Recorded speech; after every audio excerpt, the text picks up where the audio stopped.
안녕하세요. 청화수입니다. 사마이 4편 시작하겠습니다.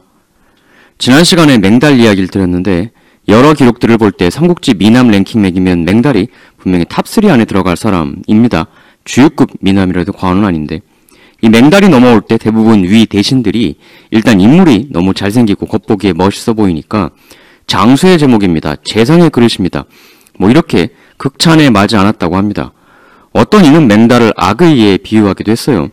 흔히 우린 제갈량 본인이 스스로를 관중과 악의에 비견했다라는 얘기를 들어서 알고 있는데 지금 우리가 보면 좀 어이없지만 당대 여론 중엔 맹달을 악의에 비견할 정도로 맹달이 좋은 평가를 받기도 했었다는 거죠. 이 맹달의 투항에 대해 굉장히 고깝게 봤던 사람들이 있었으니 그가 바로 중달과 유엽입니다.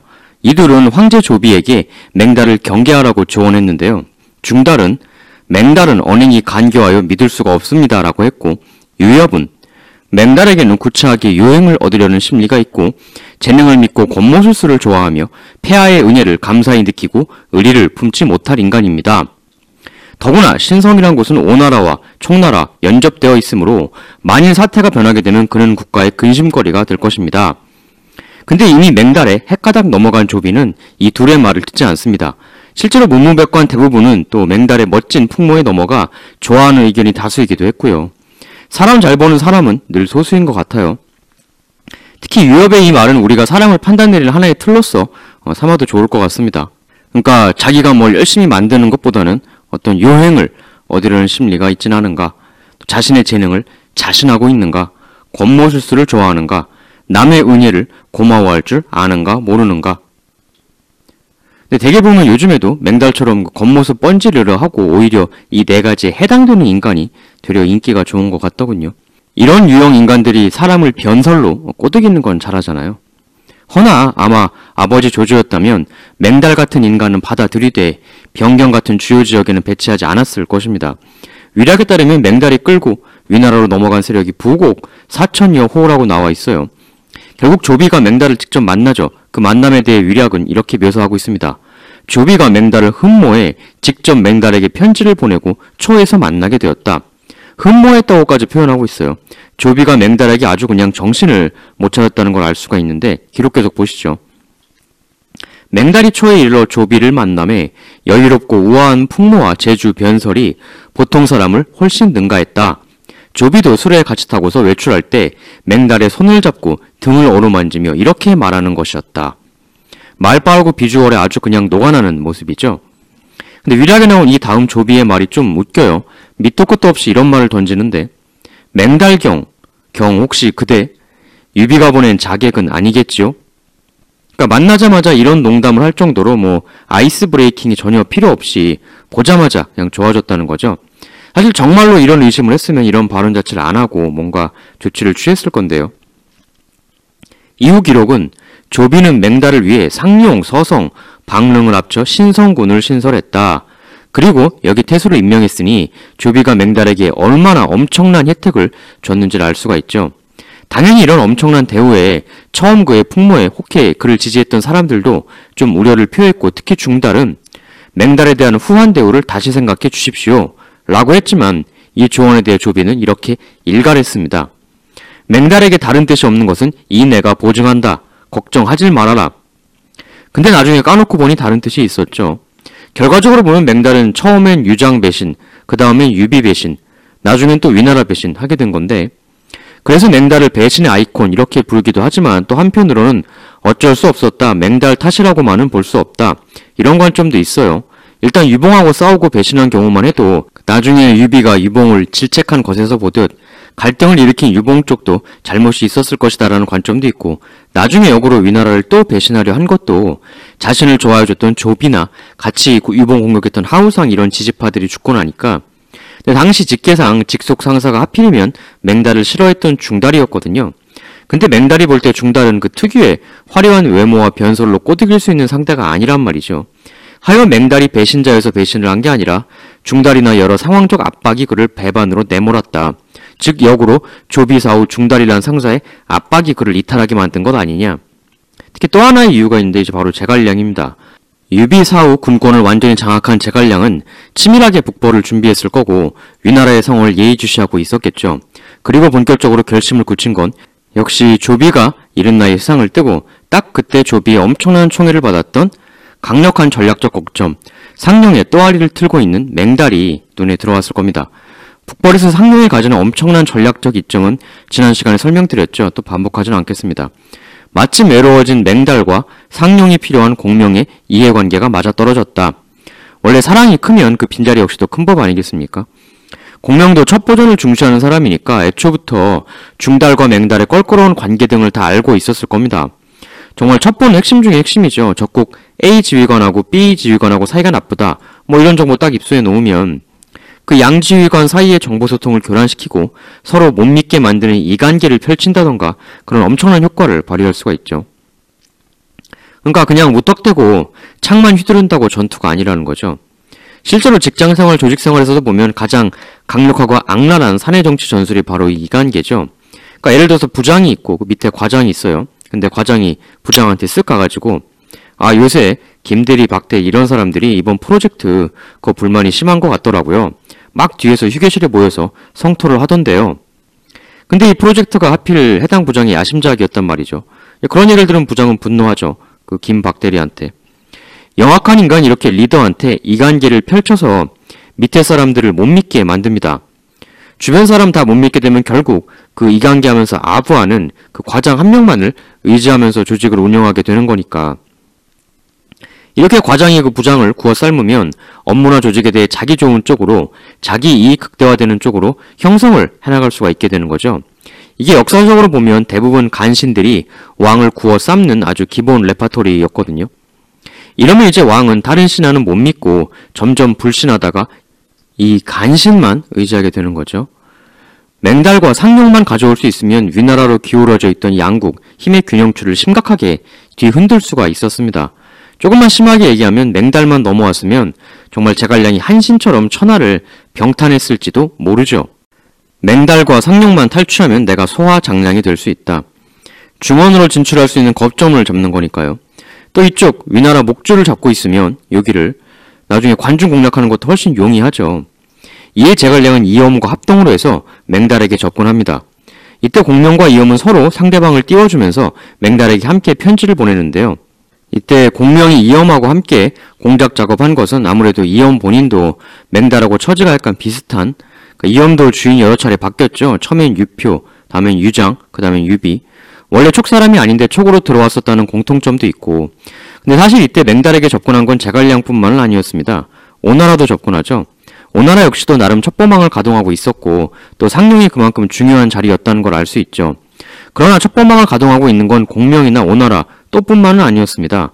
이 정보첩보전의 묘미는 내가 상대방 나라 가서 해집는 것도 해집는 거지만 상대의 정보 공작이 나의 나라에서 행해지는 걸 캐치해서 그 의도를 분석하는 것 역시 대단히 중요한 첩보전이죠. 그래서 첩보전의 하수 좀 못하는 사람들은 자기가 타국에 가서 해집는 것만 신나게 집중하다가 근데 정작 상대국의 더 높은 고수는 내가 하고 있는 그 첩보전의 내막을 다 뻔히 훤히 보고 있단 말이죠. 그래서 상대의 그 첩보전을 오히려 싹 역이용을 하죠. 그 역이용의 대표적 사례가 이중 스파이 같은 거죠. 심한 경우는 삼중 스파이도 있었어요. 언제 스파이 시리즈 한번 할까 싶기도 한데요. 그것도 재밌을 것 같은데 일단 당시 맹달을 둘러싼 첩보 공작전은 먼저 촉과 오에서 입지를 보낸 거라기보단 맹달에서 먼저 양쪽에 제안서를 넣었다. 이런 해석도 있습니다. 진서 선제기에 따르면 맹달은 오와 연결하고 촉과 관계를 공고히 해 은밀히 위나라를 도모하려 했다.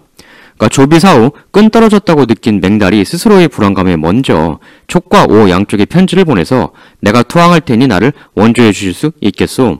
혹은 내가 넘어가면 내 몸값은 얼마를 쳐주시려오. 이런 선제안을 먼저 넣었을 수 있다 이거죠. 그래서 촉과 오 양쪽의 FA 영입 조건을 살펴보고 선택을 하려고 했다. 근데 아쉽게도 그 맹달의 이런 움직임을 역시 더 우월한 첩보전 능력으로 간파하고 있던 것이 바로 중달이었죠. 애초에 사마이가 맹달을 안 입곱게 생각한 것에 대해서도 중달이 맹달의 본성을 날카롭게 꿰뚫어서 그랬다 이렇게 볼 수도 있고 이게 일반적 관점이긴 한데 또 반대로 한편으로는 맹달이 조비의 사랑을 너무 받으니까 정적으로서 질투를 느껴서 그랬다 이런 면도 있을 수 있거든요. 그리고 또 또 다른 한편으로는 정치 구도적으로 보면 중달은 원래 위나라 땅 안에서 터전을 잡던 호족인데 반해 맹달은 이주 세력이니까 원소의 곽도 봉기처럼 조비의 친위파가 되어줄 확률이 높다는 거죠, 상대적으로. 지금까지 살펴본 여러 기록으로만 보면 무슨 맹달이 잘생기고 말잘하고 이래서 그냥 조비가 정신 못 차린 것 같지만, 근데 또 따지고 보면 조비도 만만찮은 정치인일 거거든요. 어쨌거나 자기 손으로 황제가 된 사람이니까 아버지의 그 유산은 있었지만, 그런 사적인 감정적 이유 말고 맹달을 사랑한 정치적인 원인이 또 있었을 것이다. 중달 같은 뿌리 깊은 중원의 호족 말고 변방의 사람이 부곡 사천호나 거느리고 와주면 이 녀석은 잘 꼬시면 나의 친황제파 세력이 제대로 되어줄 수 있겠다. 이런 판단 때문에 일부러 푸쉬해준 것일 수도 있어요. 상당히 가능성 있는 얘기죠. 그리고 차후의 맹달 배신도 그게 맹달이 나쁜 놈이어서 그런 게 아니라 정치적 구도상 발생할 수밖에 없는 필연이었다라는 걸 수도 있다는 거죠. 그러니까 이제 우리가 이런 부분이 있어요. 그러니까 꼭 맹달이 이렇다는 건 아니지만 우리가 이제 입장을 뒤바꿔 생각을 해보면 내가 역사 속 인물인데 난 전혀 배신할 생각이 없었는데 나는 그냥 어쩔 수 없이 살기 위해 때밀려서 그렇게 된 건데 무턱대고 후대 사람들이 나를 배신자라고 매도한다. 얼마나 억울하겠습니까? 사실 이런 면에서 떠오를 수 있는 사람이 이제 위연이기도 한데 일부 사가들이 위연은 사실 배신하려고 한 게 아니라 양이와의 갈등이 배신으로 왜곡 점철되었다.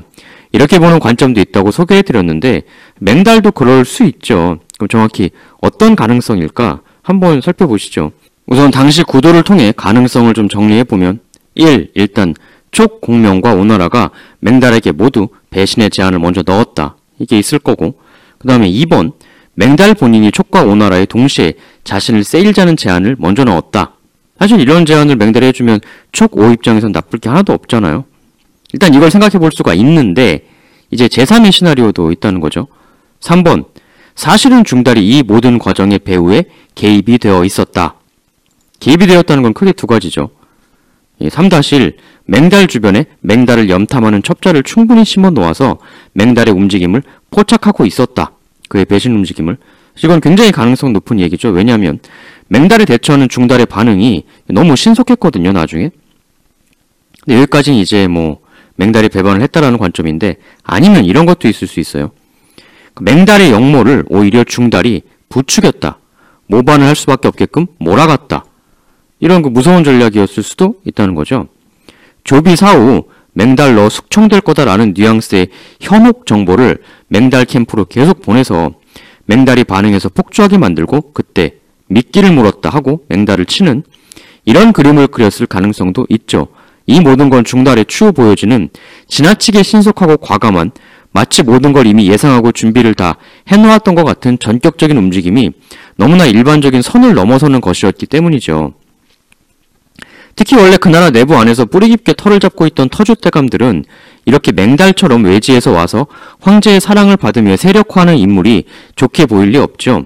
이런 인물들은 원래 나라 자체에 뿌리 깊게 박혀 성장해온 세력이 아니기 때문에 맹달 같은 사람들은 황제의 친위대적 성격으로 성장하기가 쉽죠. 원래 촉사람이 아닌 이주민 왕이었던 유비가 왜 탁구 대신을 이엄으로 선택했나? 원래 이엄도 촉 토박이가 아니거든요. 원래 형조에서 일하다 넘어온 사람이고 토박이 호족들은 황제 입장에서는 손은 잡아야 하되 껄끄러운 존재이죠. 뿌리 깊은 파워가 있으니까. 어쩌면 중달은 매우 오랜 세월 동안 황제의 친위 세력이 될 만한 이들을 이렇게 하나하나 음모와 모략으로 제거해 왔을 수도 있습니다. 그렇게 볼 만한 하나의 그 근거 사례가 있어요.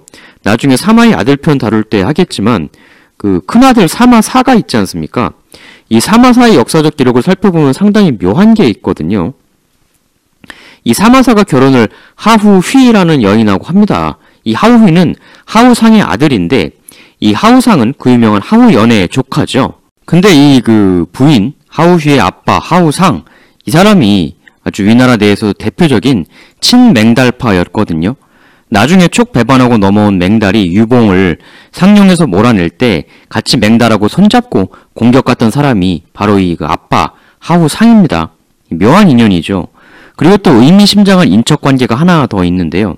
이 아빠 하후상의 부인 즉 하후휘의 어머니가 바로 그 조진의 여동생입니다. 나중에 중달과 이 조진 아들 조상하고 대승부를 벌이지 않습니까? 그러니까 이게 사마사의 첫 번째 결혼이에요. 이 그 두 커플에 대해서 상당히 기묘한 기록이 하나 있습니다. 정사인 진서의 하우휘 열전을 보면요. 이렇게 나와요.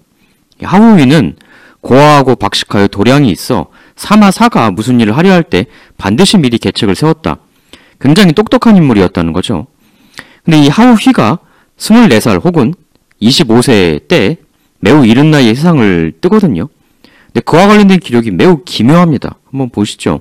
진서에 따르면 하우휘는 사마사가 절대 위나라의 충신이 아님을 알았기에 사마사는 위나라 황실의 인척인 그녀를 심히 꺼렸다. 청룡 2년 마침내 독약을 마시고 세상을 떴는데 당시 나이가 24세였다. 사마염이 제위에 오른 후 처음엔 그녀를 추봉하지 않았는데 홍은태호가 매번 이 일을 말하니 나중에 비로소 시호를 내렸다. 하우휘는 아들이 없었고 딸 5명을 낳았다. 정리해보면 이렇죠. 하우휘가 211년생이거든요. 사마사가 208년생, 그러니까 3살 오빠인데, 그럼 하우휘가 세상을 뜬 그 24세 때 234년, 사마사는 27세였다는 거죠. 당시 아버지 중달은 56세였습니다. 네, 추후 중달 인생 막판 대거사 고평릉 사변이 249년에 행해지거든요. 그러니까 이게 하우휘가 고평릉 15년 전에 세상을 떴다는 건데, 그때 이미 사마사가 충신이 아님을 알게 되었다라는 얘기거든요. 그리고 한창 때인 24세에 자연사가 아니라 음독이라는 매우 석연치 않은 사인으로 세상을 뜨고만 것입니다. 진서 기록을 정리하면 1. 하우휘는 매우 똑똑했다. 2. 사마사가 충신이 아님을 알았다. 3. 해서 사마사는 조위의 인척인 하우휘를 아주 꺼려하게 되었다. 이 말 다음에 밑도 끝도 없이 24세에 독약을 마시고 세상을 떴다. 중요한 건 여기에 스스로 독약을 마셨다라는 기록이 전혀 없다는 거죠. 사인이 독약이었을 뿐 그게 강제로 먹임을 당한 건지 속임수로 먹임을 당한 건지 자신이 먹은 건지 그 과정에 전혀 나와 있지 않아요.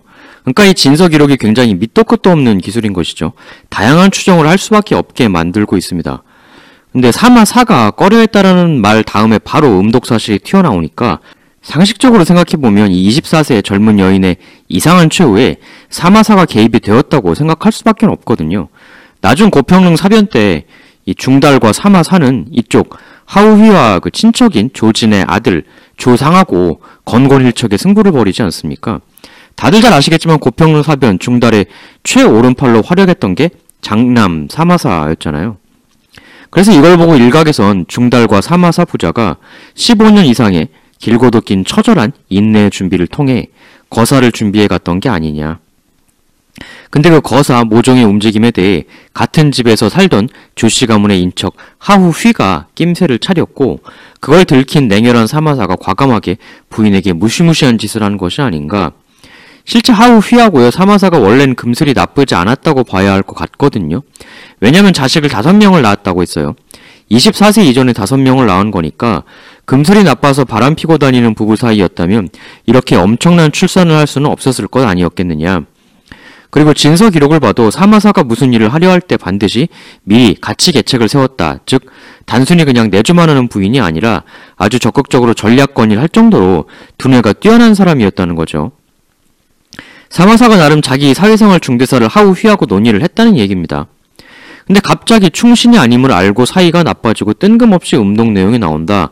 이걸로만 보면 사마사와 하우휘는 처음엔 정말로 사랑했고 아이도 많이 낳고 사마사도 부인의 영특함에 탄복하여 여러 중대사를 자문도 구하고 근데 그 와중에 사마사가 절대로 감췄어야만 할 자신의 어떤 비밀 하나를 들켰던 것이 아니냐.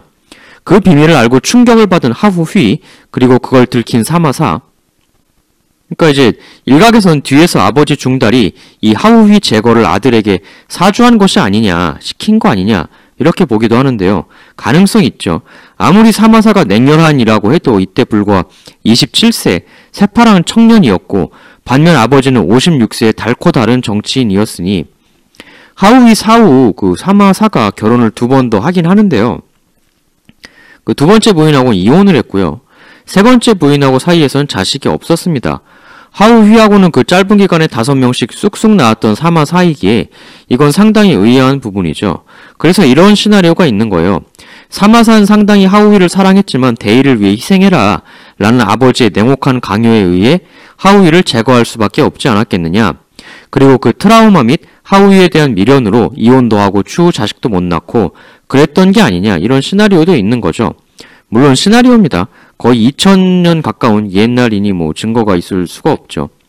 하지만 그런 여백이 있다는 게 또 역사의 묘 아니겠습니까? 만일 그 거사 15년 이전 하우이가 우연히 발견한 그 비밀의 플랜, 그것이 친황제 세력을 야금야금 숙청하고 친사마시 세력의 힘을 아름아름 키워나가는 그런 장기 프로젝트였다면 아마 맹달권도 그런 프로젝트의 일환이었을 수 있죠. 맹달이 넘어왔을 때 황제 조비는 너무 좋아했고 중달은 그를 극도로 경계했다. 단순하게 맹달이 하도 미남이고 말도 잘해서 조비가 반했다 이렇게들 많이 보지만 정치적으로 보면 황제가 좋아한 그 세력가라는 거니까 맹달이야말로 구조적으로 친황제파가 될 수 있는 인물이었기에 황제의 손발을 자르는 환관, 외척, 억누름으로 호족 지지를 바탕으로 찬탈을 한 조비였지만 황제가 되고 나서는 조씨를 위해 일해줄 세력가를 갈망했고 그것이 때마침 위나라 터줏대감이 아니었던 항장 맹달이었다. 실제로 이 조비가 정신 나간 사람 아니냐 이런 비판도 많이 받잖아요. 근데 괴이하게도 유독 잘해줬던 일련의 무리들이 바로 항복해 넘어온 항장들입니다. 항장들은 위나라 전통 세력 기반이 없는 사람들이니까 상대적으로 터줏대감 호족들보다는 따뜻하게 받아주고 황제가 지원해주면 철저히 황제의 친위 세력이 될 가능성이 훨씬 높지요. 예전에 제가 바보온달과 평강공주 이야기하면서 잠깐 말씀드린 내용이 있죠. 일국 공주가 동네 바보한테 시집간다는 이야기를 어디까지 믿을 것인가?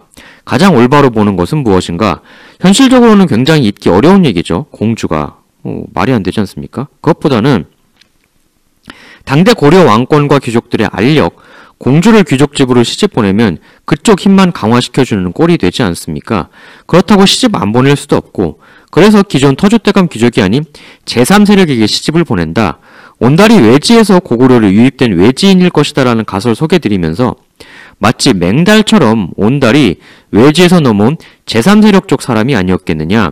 그래서 자신들을 배제하려는 의도의 그 결혼을 고깝게 보는 토종 고구려 귀족들이 그러니까 외지인이니까 온달이 고구려 말이나 풍습에 익숙치가 않았을 거잖아요. 그래서 공주의 남편을 바보로 매도하는 언론 플레이를 펼쳤던 게 그런 설화로 굳어졌던 게 아니었겠는가. 우린 그간 맹달을 둘러싼 조비와 중달의 의견 대립이 사람을 보는 능력 기준 그거에 대한 차이로 발생한 것이다 이렇게만 보지만 어떻게 보면 어떻게든 자기 친위 세력을 늘리려는 조비와 황제 친위파를 줄이려는 15년 이상의 거대 프로젝트를 기획하고 있던 중달의 은은한 알력이라고 볼 수도 있을 겁니다. 그래서 조비가 세상을 뜬 후 중달은 이 짜증났던 맹달을 근데 뭐 그렇다고 이유도 없이 무턱대고 숙청할 수는 없을 거 아니에요. 그래서 맹달에게 숙청 가능성을 미리 정보를 흘려서 그가 무언가 움직임을 하게끔 유도했고 소위 함정에 꼬셔서 끌어들이는 전략이죠. 그가 어떤 움직임을 펼칠지는 미리 예상하고 있던 중달이 맹달이 움직이자마자 비정상적으로 빠르게 그걸 캐치해서 기다렸다는 듯 전격 행동에 나섰다.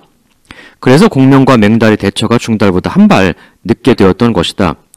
뒤에서 소개드리겠지만 맹달은 중달의 움직임이 너무 빨라서 경악하는 서신을 제갈량에 보내기도 했죠.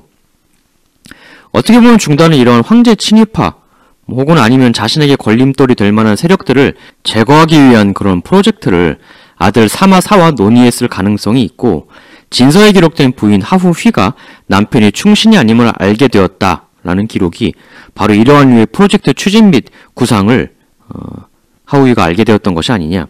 그러니까 사실 부인을 제거한다는 게 하물며 그냥 부인도 아니고 이 하후휘가 당대 조위에서 엄청난 집안의 딸이었잖아요. 이런 당대 최고의 가문의 딸을 제거한다는 것은 실행하는 쪽에서도 엄청나게 부담이 갈 수밖에 없는 일이거든요.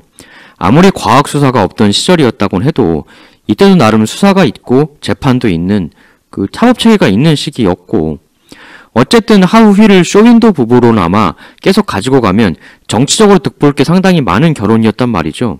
뭐 그러니까 결혼을 했겠죠, 애초에. 근데 그런 손해와 위험을 무릅쓰고 굳이 하후휘를 도모했다. 이거는 당시 하후휘한테 들켰던 사안이 굉장히 엄중한 절대 들키지 말았어야 할 걸 들켰던 게 아니냐. 그럼 그 사안이 뭐였겠냐? 그 정도 큰 사안이면 역사에 기록될 법한 일이었겠죠. 그게 이제 예를 들면 당시 조위에선 공식적으로 맹다리가 모반해서 중다리 제거했다 이렇게 돼 있지만 그 이면 배후에는 오히려 중달에 어떤 공작이 있었다. 뭐 이런 내용급 정도를 들켰어야 당대 최유력 가문의 딸을 도모하는 그런 엄청난 일을 할 동기가 될 법하지 않겠느냐. 근데 하필 하우휘의 아버지 하우상이 대표적인 친맹달파 사람이었단 말이죠. 아니 이런 우연이 있나? 예, 이런 거거든요. 물론 이건 저의 시나리오죠. 예, 소설 쓰고 있네라고 하실 수도 있지만요. 근데 사실 그래요. 어떤 한 분께서는 제가 어떻게 역사를 잘 알게 되었느냐, 물론 잘 아는 것도 아니지만 그렇게 봐주셔서 감사한 건데요.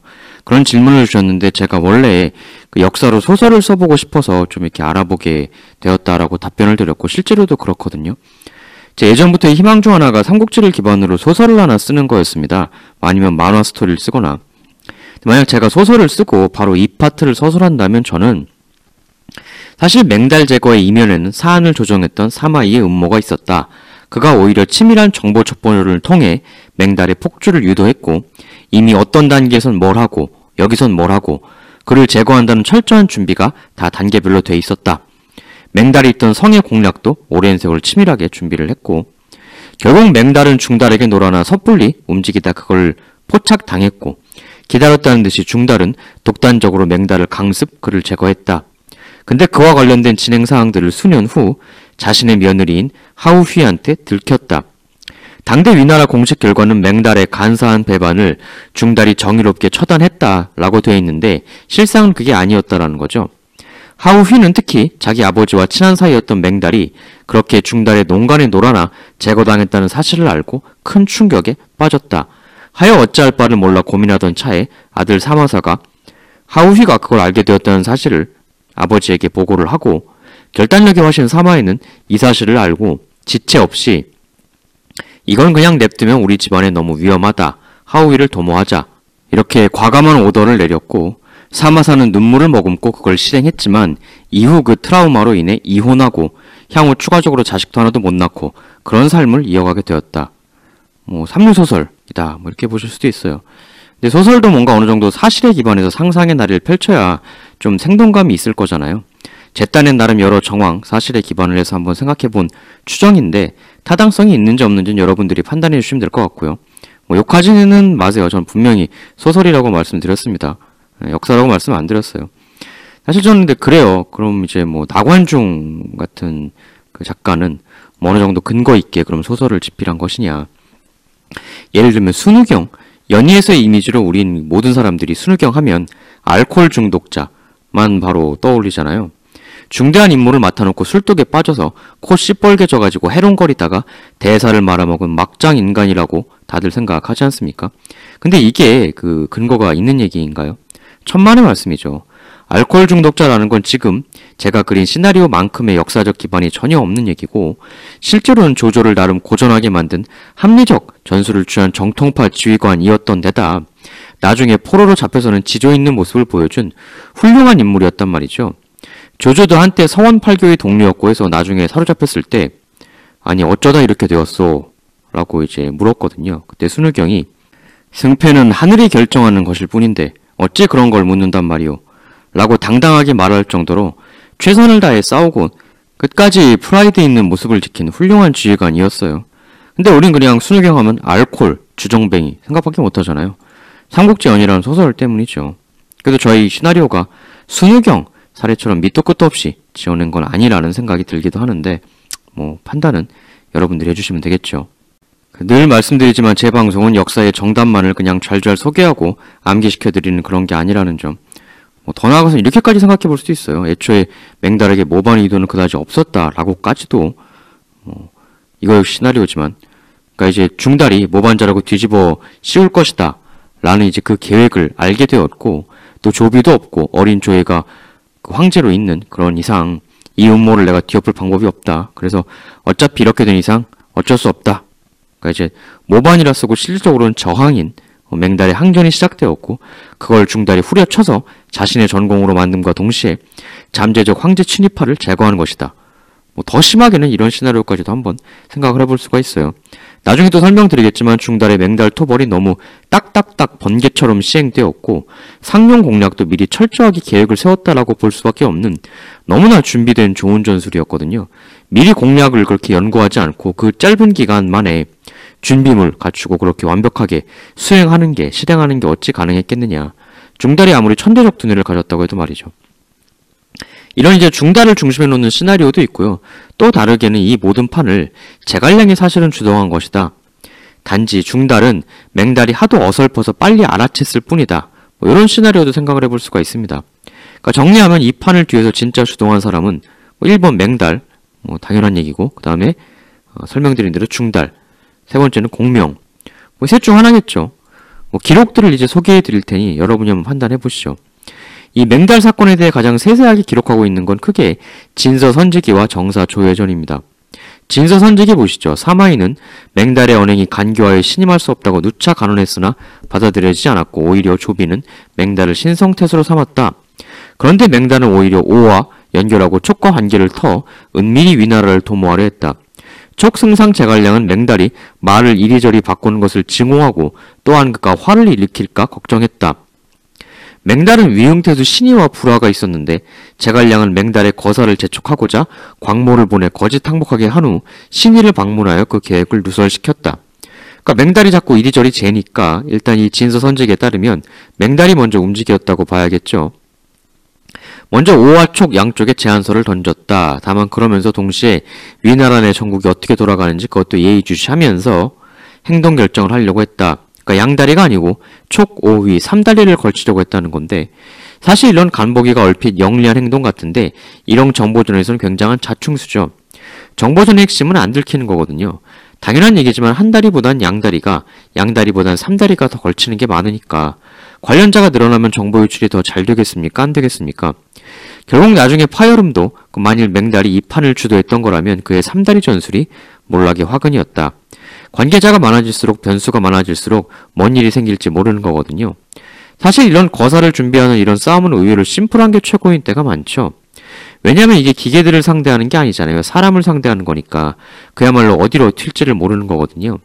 근데 신의의 이 모반 고발에 황제 조예는 일단 믿지 않았다고 해요. 이때 중달이 기다렸다는 듯이 매우 적극적인 움직임을 보이는데요. 진서선지기 보시죠. 사마이는 참군인 양기를 파견해 맹달을 살피게 하고 맹달에게 입조할 것을 권했다. 이 조정으로 입조해라라는 입조 권하기 전술은 예로부터 의심 가는 인물을 도려내는 데 쓰이는 아주 흔한 수단이죠. 나중에 이제 중달의 아들인 사마소하고 제갈량과 친척지간인 제갈탄 이 둘이 또 한 번 건곤일척의 대승부를 벌이지 않습니까?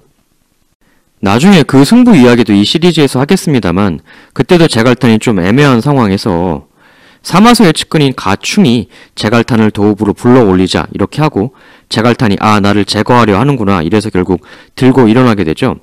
어떻게 보면 맹달을 잡은 아버지 중달의 전략을 그대로 벤치마킹했다고까지 보여지는데요. 사실 이건 거사에 있어서는 필패 흐름인 거거든요. 일에 있어서는 적시라는 타이밍이 중요한 건데 이렇게 맹달, 제갈탄처럼 때밀리듯이 거사하게 되면 잘 될 수가 없죠. 실패한 거사들 주요 특징 중 하나예요. 타이밍의 실패.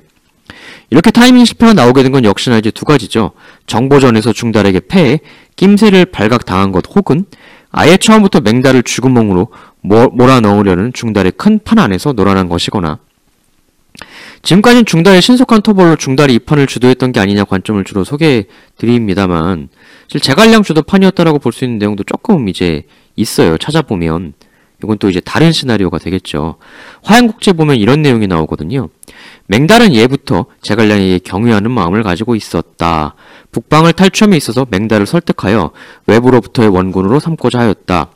장환 비씨에게 이르기를 돌아가면 맹달에게 편지를 내어 연락을 취하라고 하였다. 비씨 말하길 맹달은 소인배입니다. 이전 유장에게도 충절을 다하지 않았고 이후 선제, 유비죠.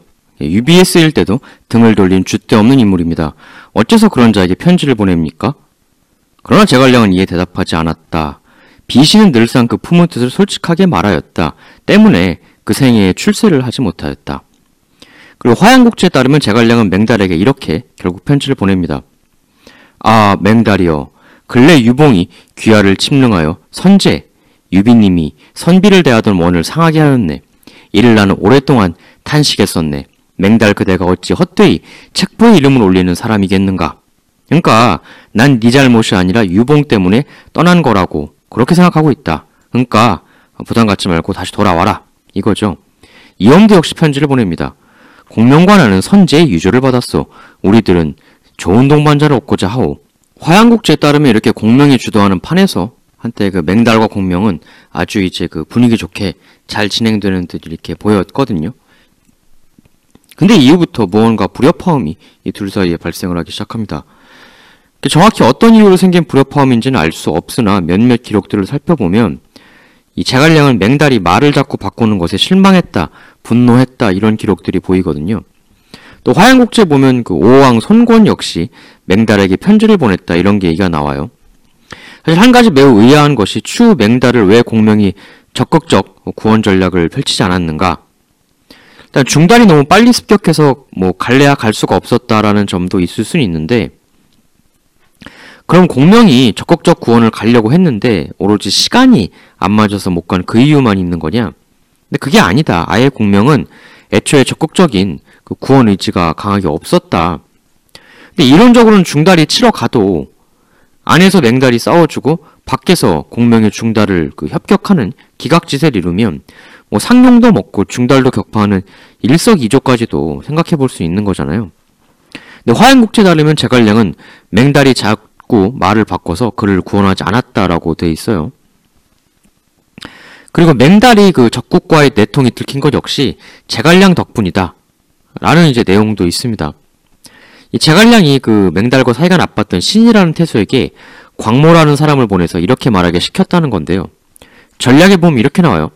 제갈량이 성도로부터 한중에 도착하자 맹달이 또한 제갈량에 호응하여 그에게 옥결, 직성장즙, 소화향을 선물로 보냈다. 위용태수 신이는 맹달과 불화가 있었는데 광모가 신이에게 말했다. 옥결은 모책이 이미 결정되었단 말이고 직성은 모책이 이미 이루어졌다는 말이며 소화향은 일이 이미 합해졌다는 뜻입니다. 그러니까 무슨 뭐 암호 통신을 다 미리 정해서 했다는 거죠. 그럼 왜 제갈량이 광모를 시켜서 이런 긁어부스럼을 만들었을까? 왜 이거를 다 이제 오픈을 시켜버린 건가?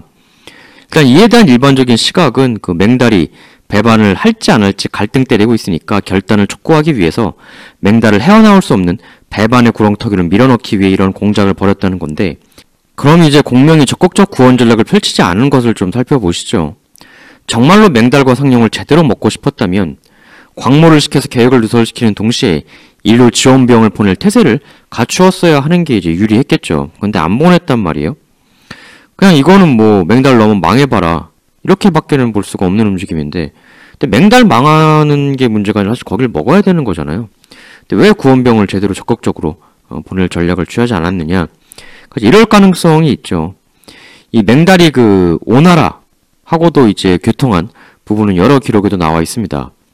따라서 처음에는 공명이 우리 촉하고만 소통을 하는구나라고 해서 맹달하고 러브러브 모드를 전개했지만, 어떠한 경로를 통해서 맹달이 얄미운 오나라랑 하고도 접촉한다는 정보를 입수하고, 야 이거 뭐 내가 오나라 좋은 일만 해주는 거 아니냐, 최악의 경우는 이럴 수도 있죠. 공명이 이제 그 구원을 가요. 그래서 중달을 물리쳤어요. 근데 맹달이 꺼져 이러면서 다시 성문 걸어 잠그고 이번엔 더 후한 보상을 약속한 오나라 쪽에 홀라당 붙어버리면, 이렇게 되면 이미 중달하고 한판 붙으면서 소모된 촉구는 상룡을 싸워서 되찾긴 힘들고 손권이 휘휘 군 몰고 오면 공명은 할 일 없이 퇴각할 수밖에 없겠죠. 이러면 오나라 입장에서는 손 안 대고 코 푸는 거 아니겠습니까? 꼭 그게 아니라고 해도 나중에 세월이 지나고 나서 맹달이 또 오나라로 4차 배신을 시간차로 또 할 수가 있는 거니까 대고생하고 오나라 좋은 일만 시켜줄 수 있다. 국가의 병을 움직이는 사람은 만분질의 리스크도 다 상정을 해야 하죠. 뭐 우리 인생도 마찬가지죠. 만분질의 리스크도 다 생각을 해야 하는 게 삶에 대한 올바른 도리인데 참 그게 쉽지는 않죠, 물론. 하지만 호쾌한 결단과 중달과는 달리 안정지향주의 모범생 제갈량은 리스크가 있으면 좀처럼 뛰어들지 않는 성미이죠. 이전 북벌 시리즈 때 설명 많이 드렸습니다만, 맹달이 오하고도 교통한다는 걸 안 이상 괜히 남 좋은 일만 시키겠다, 양다리라는 게 양쪽한테 다 버릴받을 가능성이 늘 있는 거죠. 그래서 그 기왕 양다리를 걸칠 거면 안 들키게 해야 되는데, 맹달이 하수라는 게 이 모든 숨은 소통들을 지금 일일이 다 들키고 있거든요. 중달한테는 적국하고 소통하는 것 들키고, 공명한테는 또 오나라랑 하는 것 들키고, 첫 버전은 안 들키는 게 핵심인데, 이렇게 족족 걸리면 정보 첫 버전에서 들켰다는 거는 두 가지인데, 실무자를 아주 부주의한 사람을 사용했다 또는 실무자가 배신했다, 이 둘 중에 하나죠. 그러니까 맹달 부하 입장에선 맹달만 양다리에 걸치는 게 아니라는 거거든요. 그러니까 맹달이 폭망할 수도 있기 때문에, 아니 그렇잖아요. 나중에 중달군이 맹달 쓸어버렸을 때 맹달한테만 충성한 맹달 충견이었다. 그러면 냉정한 중달이 걔를 놔두겠습니까? 그러니까 일단 직속 상사 맹달 말을 거부할 순 없으니 시키는 대로 하긴 하되 후일을 위해 중달한테서 쓱 정보를 흘려서 나중에 저를 좀 살려주십시오. 혹은 출세의 수단으로 활용할 수도 있고, 특히 이런 사회에선 정보라는 게 바로 출세의 수단으로 직결이 될 수가 있겠죠. 맹달 반역 정보 손에 넣었다. 출세 대박 정보죠. 그러니까 맹달이 자기가 양다리에 걸칠 줄만 알았지 자기 부하가 양다리에 걸칠 줄은 알았겠느냐. 그러니까 상식적으로 양다리를 부하한테 지시하면 부하도 자기 자신도 양다리에 걸쳐야겠다 이런 생각을 충분히 할 수 있잖아요. 진짜 양다리를 제대로 걸칠 거면 각각의 담당자를 다 따로 정해서 오나라 쪽 담당자, 촉 쪽 담당자, 중달 쪽 담당자 완전 나누고 그 각각 사람들에게는 서로가 소통 못하게 완전 막아놓고 총체적 정보는 오직 자신만 중앙에서 쥐고 있는 그런 방식으로 했어야 하는데 과연 맹달이 그렇게 했을지. 어쨌건 맹달의 몰래 첩보전은 혼자만 자기만 몰래였을 뿐 마치 CCTV로 촬영당하듯 여러 사람들에게 모조리 오픈이 되고 말았습니다. CCTV 관리자 중달은 공명의 움직임과 동시에 자신도 공명의 그 움직임에 대응하는 전략을 바로 보여줍니다. 바로 맹달에게 심리전 편지를 보내는데요. 이렇게 보냅니다. 맹달 장군께서는 옛날 유비를 버리고 우리나라에 몸을 맡겼습니다. 이에 촉의 사람들은 어리석든 지릅든 가리지 않고 모두 맹장군에게 이를 갈고 있다고 합니다. 제갈량이란 작자 역시 마찬가지로 언제나 맹달 그대를 파멸시키고자 고민하고 오직 방법이 없는 것만 걱정했던 자입니다. 광모의 일은 보통 일이 아닙니다. 제갈량이 어찌 이를 실수로 누설할 수가 있겠습니까? 실수가 아닙니다. 이건 아주 쉽게 알 수 있는 일입니다. 즉 맹달 너 지금 제갈량이랑 사통하고 있는 것 같은데 제갈량이 사실은 너 잡으려고 하는 작자였어 원래는. 봐라 광모가 바로 너를 고자질하지 않냐. 그게 어디 광모 혼자서 그 정보를 알아내가지고 가서 밀고 했겠냐. 제갈량이 흘려준 거지 시킨 거지 이런 얘기죠. 또 이런 말도 합니다. 우리 위나라는 맹달 장군이 오신 후 병경의 중임을 맡기기까지 하지 않았소이까. 그러니까 우리 위는 너를 환대해주는데 너 이제 와서 촉 가봐야 거기 사람들 다 더 미워할 뿐이다. 제갈량과 사이를 이간질치는 동시에 포섭 전술도 동시에 발휘하는 거죠. 중달의 전략은 효과적이었죠. 근데 반면에 일부러 광모를 시켜서 맹달의 배반 모의를 오픈시킨 제갈량의 전략은 과연 좋았던 걸까? 합리성은 있어요. 그러니까 오나라와의 소통 정보를 캐치하고 분노해서 뇌관을 터뜨려버린 걸 수도 있고, 혹은 맹달이 그냥 배반 안 하고 그냥 주저앉을 수도 있다. 실컷 배반할 것처럼 공명을 놀리기만 하고 배반 안 하면 아무것도 아니지 않습니까? 차라리 확실하게 배반시켜서 내전이나 나게 만들자. 아니면 이런 생각까지도 해볼 수 있어요. 제갈량이 이런 의심을 했을 수 있죠. 혹시 맹달이 배반하겠다고 깝죽대는 게 이게 위나라 측의 현혹 전술 음모 아니야? 그러니까 이제 맹달이 거짓으로 촉에 항복한다고 바람 넣어서 제갈량이 이쪽으로 긴 거리를 힘겹게 구워놓게 이제 만드는 거예요. 근데 막상 왔더니 맹달하고 중달군이 합심해서 먼 길 오는 공명을 쌍으로 공격한단 말이죠. 이런 대함전이 아니겠느냐, 이런 의심도 해보았을 수 있죠. 이건 아주 타당한 의심이죠. 위장한복 전술이란 건 고래로부터 많이 쓰이던 전술이니까 그런 위험성을 확인하기 위해 광모를 시켜서 일부러 오픈을 시켜본 것일 수도 있는 거죠. 만약 이것까지 생각하고 광모라는 카드를 쓴 거면 공명도 진짜 보통 신중파가 아닌 거죠. 그리고 이건 매우 좋은 겁니다.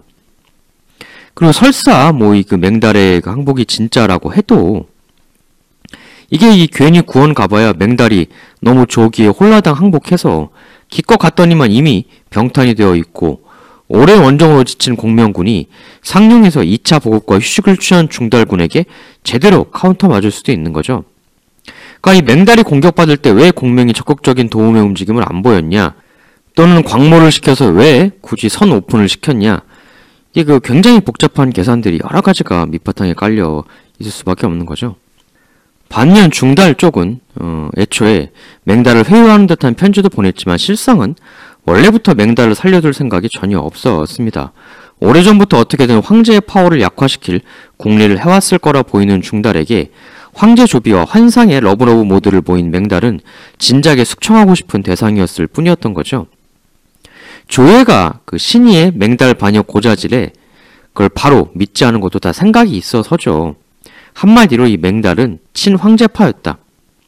흔히 중달이 천자의 교서를 받지 않고 전격적으로 병을 움직인 것에 대해 중달의 빠른 쾌속 결단력만을 강조하지만 사실은 전대부터 눈꼴 시려울 정도의 친황제파였던 맹달을 치는 것이기 때문에 정식 교서를 올리면 황제가 주저주저할 수 있다는 것까지 간파를 한 것이었겠죠. 사실 이때 중달이 독단적 의사결정으로 병을 일으켜 맹달을 쳤던 것 자체가 후일 중달의 조씨 황씨를 들어엎는 고평릉 사변의 전주곡이었다. 이렇게까지도 볼 수가 있겠습니다. 중달이 본격적으로 병을 움직이자 타이밍 늦게 촉과 오 모두 상용적으로 병을 보내려는 움직임을 보이는데 이건 뭐 타이밍을 완전히 뺏겼죠. 이미 맹달의 양다리를 간파하고 있던 중달은 제장들을 보내 촉과 오 양쪽에 구원병이 올 수 있는 진로를 막아버립니다. 그리고 본인이 직접 맹달을 타격하러 전격적으로 출발하죠. 그러니까 공명과 손권이 끝까지 지원을 아예 안 하려고 하는 건 아니에요. 맹달이 간 보는 것처럼 공명과 손권도 계속 간 보다가 중달이 본격적으로 전격 토벌에 나서니까 그제서야 아 이거 진짜구나 해서 뒤늦게 끌려가듯 움직여왔다는 건데 이렇게 중달에게 선수를 뺏겨서야 뭐 당해낼 수가 없죠. 애초에 맹달은 중달에 대해 공명에게 이런 서신을 보냈었습니다. 중달이 있는 완은 낙양과 800리 떨어져 있고 내가 있는 곳과는 1200리 떨어져 있습니다. 내가 거사했던 말을 들으면 응당 천자에게 표를 올려 서로 왕복해야 하니 한 달은 걸릴 것인즉 내 성은 이미 튼튼해지고 병사는 충분히 대비되어 있을 것입니다. 또한 내가 있는 곳은 깊고 험한 곳이라 중달이 필시 직접 오진 않을 것인데 중달 부하들 정도가 온다면야 이 내가 걱정할 일은 없을 것입니다. 근데 거사하고 한 달 후에 올 거라 생각했던 그리고 본인 스스로는 안 올 거라고 생각했던 중달은 불과 8일 만에 맹달 앞에 그 무시무시한 모습을 드러냅니다. 이 맹달은 절규하듯 공명에게 특급 우편을 날리는데요. 내가 거사한 지 8일 만에 군대가 성 아래에 도착했습니다. 아니 어찌 이리 빠를 수가 있습니까? 그러나 맹달이 점유하고 있던 상룡의 신성은 그리 공략이 만만한 곳은 아니었습니다. 애초에 맹달이 처음 이 신성으로 들어와서 남긴 말이 전해지고 있는데요. 간보진기에 따르면 맹달이 신성에 처음 입성했을 때 백마세에 올라 탄식하며 말한 적이 있었다. 유봉과 신탐은 금성천리를 점거하고도 남에게 뺏겼구나. 나름 천혜의 요새였다는 거죠. 실제로 기록의 묘사를 보면 삼면이 물로 둘러 쳐져 있었다라고 되어 있어요. 이렇게 되면 공격 방향이 물에 의해 제한될 수밖에 없으니까 더더욱 지키기가 쉽겠죠. 맹달은 이 성의 방어력에 상당히 자신이 있었을 것입니다. 그런데 중달은 초급속 행군에 뒤이어 일말의 고민도 없이 바로 과감한 총전면 공략을 실시하는데요. 사실 원래는 중달의 그 앞뒤 안 가리는 초전격 출전에 대해 부하 제장들은 반대가 심했습니다. 그 이유는 이랬는데요. 정보에 의한 바 맹달은 촉5 양쪽에 모두 다리를 걸치고 있다 하지 않았습니까? 일단은 사태의 추이를 좀 관망하는 게 좋지 않을까요? 그러니까 이건 이제 괜히 섣불리 치러 갔다가 이 촉이나 오가 이제 오면 안팎 샌드위치 당할 수가 있는 거 아니냐 이런 건데 허나 중달은 이에 일관하며 답합니다. 맹달은 기본적으로 신의가 없는 작자요. 촉5에 양다리를 걸쳤어도 지금 그들은 아직 서로를 확실히 믿고 있지 못하오. 상대들이 어떻게 해야 할지 아직 확실히 결정하지 못하니 이때를 찌르는 것이 바로 승리의 길일 것이오. 나중에 진서 선직에 보면 중달이 공명에 대해 천하의 기재라 칭찬하는 동시에 결단력이 부족하다라고 비판하는 내용도 있는데요. 나중에 고평 사병 때도 그렇고 진짜 결단력 하면 중달이죠. 결단을 빨리 내린다고 결단력이 아니죠. 틀린 결단 빨리 내리는 건 결단력이 아니라 경솔에 불과하다. 중달은 맞는 결단을 빨리 내린다는 거죠. 진정한 결단력. 중달이 이 결단 후 1200리를 8일 만에 행군했다고 하는데 1200리면 471km거든요. 이걸 8일 만에 갔다. 그러니까 하루에 58km씩 행군했다는 얘기인데요. 이게 지금 공성전하러 가는 거잖아요. 공성 장비 등등 다 챙겨가면서 이렇게 행군했다는 거니까 군대 다녀오신 분들 완전 군장하고 5만 중장비 다 챙기면서 하루에 58km씩 연속 8일간 간다고 하면 이게 어떤 걸지 상상이 가죠. 그러니까 이건 그 두 가지인데 일단 중달이 평소에 얼마나 훈련이나 여러 준비들을 철저히 했나, 즉 중달군이 얼마나 잘 준비된 군대였나. 또 하나는 중달이 이미 오래전서부터 맹달 공략에 대한 계책과 그 사전 준비가 다 되어 있었다는 거죠. 갑자기 터진 일인데 무슨 공성 장비를 준비할지, 군수품과 군량 등은 어떻게 어느 정도 가져갈지, 뭐 이런 계산이 사실 엄청나게 복잡한 거거든요. 근데 이렇게 전격적으로 땅 출발해서 달렸다는 건 오래전부터 미리 다 계획을 하고 있었다는 거예요. 절대 갑자기는 안 되죠. 이게 쉽게 나올 수 있는 계산이 아니지 않습니까? 이게 뭐 동네 마을 싸움하러 가는 게 아닌데. 사실 오래전부터 중달이 맹달의 움직임을 다 캐치하고 있었거나 혹은 뒤 흑막에 일부러 가담했거나 둘 중에 하나일 수밖에 없는 거죠. 결국 철저한 쪽이 이기는 것 같아요. 맹달 본인도 경탄했던 나름의 요새 신성은 삼면이 물로 둘러싸인 정말 공략이 어려운 지형이었습니다. 여기다 기록에 따르면 성 근처에 그 목책을 둘렀다고 하죠. 뭐 수책이라고 되어 있는 기록도 있는데, 안 그래도 이게 삼면은 물인데다가 뭐 목책 혹은 숙책을 둘러쳤으니까 적의 공격 루트는 이쪽일 수밖에 없다. 그럼 이제 이쪽만 잘 막으면 되는 거죠. 모든 방어 자원을 맹달은 이쪽 땅 쪽 면에 투입했을 텐데, 오래전부터 승냥이처럼 맹달을 노리고 있던 중달은 이미 이 난공불락의 성공략 전술도 다 머릿속에 그려져 있었습니다. 그것은 바로 상대가 예측하지 못하는 측면도 찌르고 들어간다. 중달은 무려 8면에 걸쳐 맹달의 요새를 공략에 나섭니다. 무리건 뭐건 그냥 가서 미리 준비해온 철거 장비를 통해 목책 혹은 수책을 잽싸게 제거해버리고 병력을 8분할해서 대대적인 8면 총공세에 나서게 되죠. 상상을 초월하게 착착착 준비해온 대로 계속 밀어붙이는 중달에게 맹달은 엄청 당황을 하는데요. 이 16일 동안 전투가 펼쳐지는데 이때 신성 내부에서 맹달의 생질인 등현과 장수 이보가 성문을 열고 나와 투항을 합니다. 맹달 캠프 내 내부 분열이 일어났던 거죠. 근데 이렇게 빠르게 내부 분열이 일어난 것도 보통 방어 측의 분열이면 좀 전투가 장기화되고 식량도 떨어지고 갇힌 자 특유의 피로도도 쌓이고 이러면서 생기는 건데, 이렇게 빠른 투항이 있었다는 거는 사전에 중달이 역시 첩보전을 통해 일정 정도 약을 좀 쳐놓았던 게 아니냐. 중달이 야야 우리 쪽으로 넘어와 이렇게 미리 찝적대어 놓으면 그 사람 입장에선 역시 양다리를 걸치는 거죠. 맹달이 이기겠다 싶으면 그냥 있고 중달이 세다 싶으면 중달에게 상황 봐서 붙자. 근데 중달이 너무나 당황스러운 전략으로 고속 강습을 펼치단 말이죠. 그러니까 정보전, 첩보전, 필요한 장비, 군수품 준비, 고속행군 준비, 공략 전술, 사전 완비, 모든 걸 철저하게 준비해온 중달의 완승이었던 거죠. 결국 난공불락으로 보이던 성은 불과 16일 만에 떨어지고 맹달은 사로잡혀 중달에게 참수되고 맙니다. 중달은 그 수급을 수도로 보내고요. 무려 1만 명을 포로로 잡아 당당히 개선을 하게 됩니다. 이로써 제갈량이 한때 꿈꾸었던 위나라 공략 대프로젝트의 첫 스텝, 맹달과 상용 포섭은 그야말로 물거품으로 돌아가고 말았죠. 결국 이건 직접 전투란 건 아니지만 정보 첩보전을 통해 중달과 공명의 대리전이었다라고도 볼 수 있는데요. 딱히 공명이 패했다 이렇게 말할 수는 없을 것 같습니다. 그거라기보다 이제 중간에 공명이 손을 뺐죠. 이렇게 중간에 손을 뺀 걸 보면 애초에 이 모든 판의 그 시작을 공명이 한 건 아니지 않을까 싶기도 해요. 공명이 처음부터 판을 계획하고 주도적으로 뛰어든 것이라면 이렇게 허망하게 흐지부지 되도록 만들지는 않지 않았을까. 제갈공명이 굉장히 치밀한 사람 아닙니까? 그것보다 오히려 맹달 사태는 중달이 쥐고 흔들었던 판이다라는 느낌이 강하게 듭니다. 너무 기다렸다는 듯이 착착 진행을 했거든요. 결국 이렇게 맹달이 제거되고 상룡의 위 지배는 굳건해졌으며 공명은 이제 오직 옹양주, 관중 농서지방으로 진출하는 쪽에만 힘을 기울이게 됩니다.